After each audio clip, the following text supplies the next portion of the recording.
Clover Hogan, a young climate leader, recognizing that today is Youth Day, and knowing that thousands of young people are currently taking the streets to hold us all account for the promises we have made, as indeed we should be. Clover, you've taught us a lot about eco-anxiety. I'm speaking now as a father of 3 girls that are kind of suffering the eco-anxiety. How does this make you feel as a young person in the climate movement? Thank you for asking me that question. I wish we started every conversation with asking one another how we feel. I frankly feel exhausted, frustrated, despairing at times, and motivated by the people who often aren't in these rooms, in fact, the people who have been historically excluded from these spaces. I invite you to look around now and ask, where are the young people? We are out in the streets protesting. We are protesting because we are angry, because we feel disillusioned, because we feel frustrated, and we are right to, because we have been raised to place our faith in institutions, in governments, in leaders who have been elected to safeguard our future, to safeguard all of life on this planet. And yet we have seen a failure of leadership. We have seen tokenism. We have seen an incremental approach. We've seen sustainability treated as a tick-boxing activity. And when we express our anxiety, when we express the feelings that keep us up at night, we are left out of the room. We're not being invited into these spaces. And so I think a lot of young people feel despair. In fact, in my organization, Force of Nature, we recently contributed to research that surveyed over 10,000 young people across 10 countries around the world. 56% of those young people agreed that they felt the future was doomed. And disproportionately, the young people who felt hopeless about the future are the young people who are experiencing the climate crisis today, not as a future threat, but who are losing their homes to wildfires, to flooding, to hurricanes. And so there is despair, an enormous amount of it. And the rise of eco-anxiety does not stem exclusively from the enormity and complexity of these crises, but from perceived inaction in the face of them. And yet I find courage and hope in the young people who, in spite of being excluded from historic corridors of power, have chosen to take agency and power back upon ourselves. Because I don't find hope in traditional spaces. There's a reason this is COP26 and we're still having these conversations.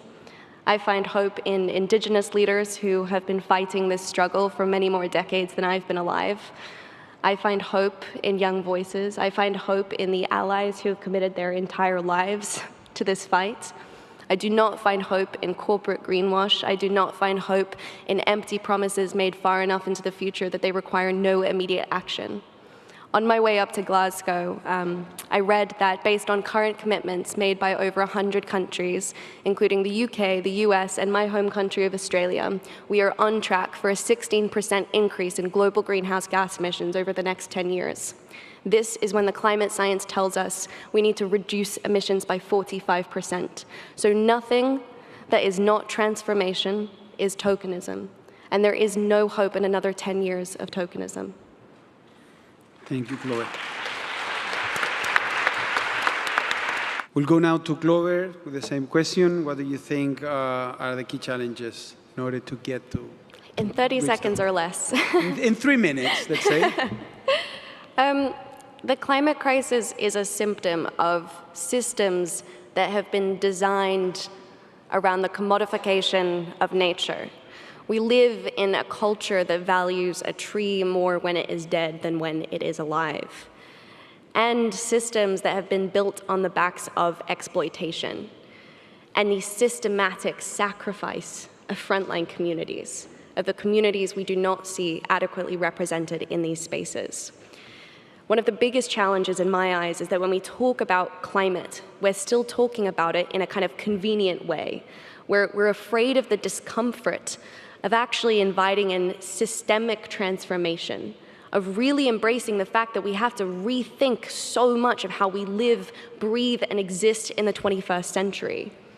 Companies think that sustainability can be a kind of bureaucratic tick-boxing activity that will be solved through, small incremental measures, reducing virgin plastic over here, setting targets a few decades into the future, continuing business as usual, where short-term profits are the major priority.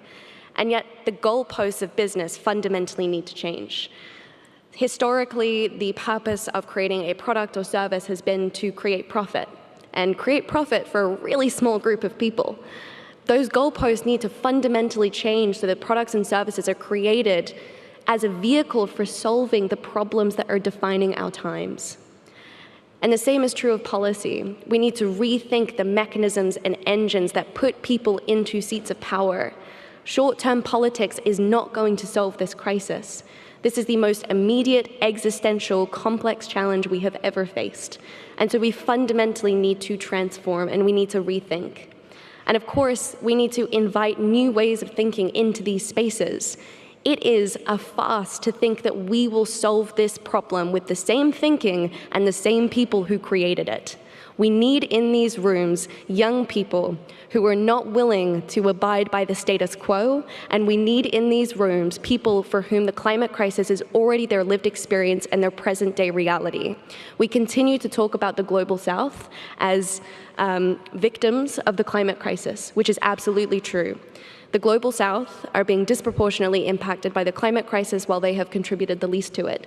And yet they are also the greatest holders of solutions and knowledge and experience of what grassroots resilience looks like and what that better, brighter future can look like too. So we need to have the courage to sit not only in the apocalyptic doomsday images that come so easily to the front of our minds, but we need to have the courage to sit in a radically different future and bring that future into the present. And we will only do that by inviting people who have been historically excluded into these spaces.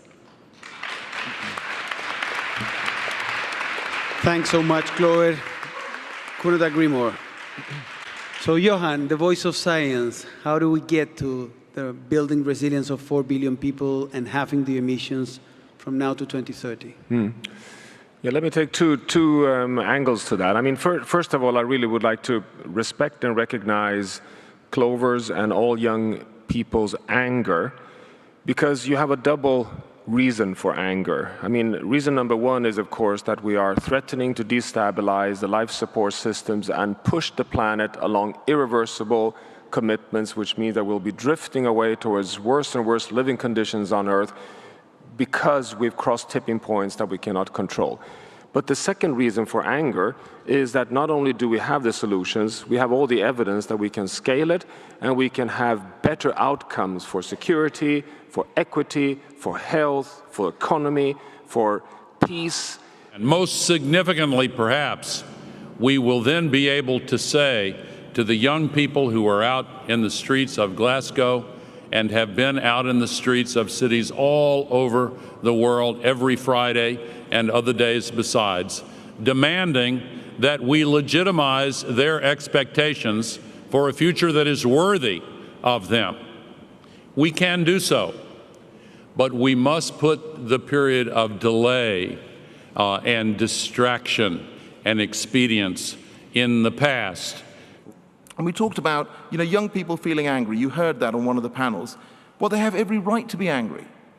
Well, of course they do. Because world leaders haven't, up to this point, delivered on their promises. They haven't acted fast enough. And that's what we need to happen right now.